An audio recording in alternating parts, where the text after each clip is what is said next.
यंत्र रचा कि सती के साथ विवाह करके शिव जी को मोहित कर दूं, लेकिन वह उल्टा हो गया।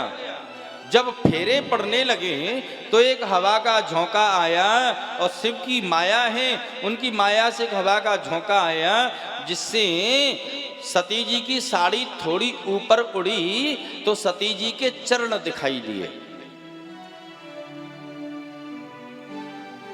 कुछ कुछ स्त्रियां साड़ी ऐसे पहनती हैं उनके पैर भी दिखाई नहीं देते, नीचे पहनने की आदत होती है। मैया सती जी को साड़ी पहनाई गई तो उनके पैर दिखाई नहीं दे रहे, हवा का झोंका आया, साड़ी थोड़ी ऊपर उठी तो चरण दिखाई दिए ब्रह्मा जी को। जब ब्रह्मा जी ने सती जी के चरणों को देखा तो ये तो बड़े ही सुंदर हैं, अब तो अंग प्रत्यंग देखने की इच्छा हुई। सती जी के अंग प्रत्यंग का अवलोकन करने लगे ब्रह्मा जी। इतने कामासक्त हो गए, मोहित हो गए कि अब तो अंगों को देख करके ब्रह्मा जी के मन में सती जी के मुखमंडल को देखने की इच्छा जागृत हुई। इनके अंग प्रत्यंग इतने सुंदर हैं तो इनका चेहरा, इनका फेस, इतना इनका मुख कितना सुंदर होगा। अब विचार करते हैं, भला मैं मुख कैसे देखूं? सती जी घूंघट बनाए हैं, अब सबके सामने तो मैं घूंघट उठा नहीं सकता, क्या करूं? फेरे पड़ते समय ब्रह्मा जी ने गीली समिधा हवन में डाल दी।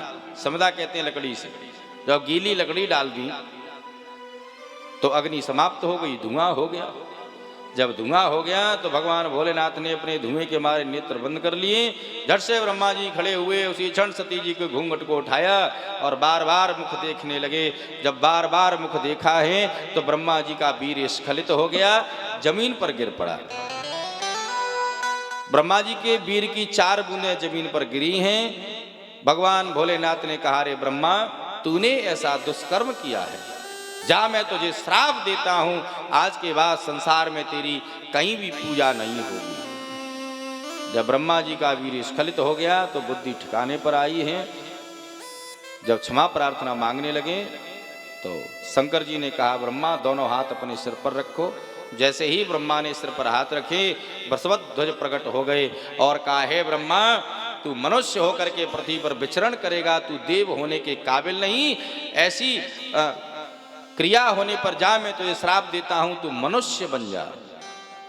क्षमा प्रार्थना मांगी ब्रह्मा ने, प्रभु मुझे ये बताओ, भला अब मुझे इस पाप से छुटकारा कैसे मिलेगा?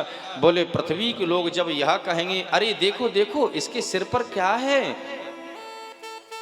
देखो देखो इसके सिर पर क्या है, जब इस प्रकार से लोग कहेंगे तो धीरे धीरे तुम इस पाप से छुटकारा पा जाओगे। ऐसा कहकर के ब्रह्मा जी को अश्रापित होने का भी वरदान दिया, युक्ति बतलाई। और जब बार बार चरणों में ब्रह्मा गिरने लगे तो फिर एक और वरदान दिया, हे ब्रह्मा, जब आप इस श्राप से मुक्त हो जाओगे तो आपको यज्ञ का भाग प्राप्त होगा, आपके बगैर यज्ञ नहीं होगी, आप यज्ञ की रक्षा करने वाले होंगे। लेकिन ब्रह्मा जी, आपकी जो 4 बूंदे वीर की जो जमीन पर गिरी हैं, ये धारण करने योग्य नहीं है, इसलिए अभी मैं इनको आकाश में स्थापित करता हूं। प्रलय के समय ये 4 मेघ बन करके आएंगे और ये वर्षा करेंगे। जब प्रलय होगी तो ये वही ब्रह्मा जी की वीर से बने हुए 4 मेघ उत्पन्न होंगे, जो इतनी वर्षा करेंगे कि पृथ्वी पर जल ही जल होगा। जब प्रलयकालीन समय आएगा तब वो बादल, वो मेघ उत्पन्न होंगे और इसे पृथ्वी पर वर्षा करने से जल ही जल उत्पन्न हो जाएगा।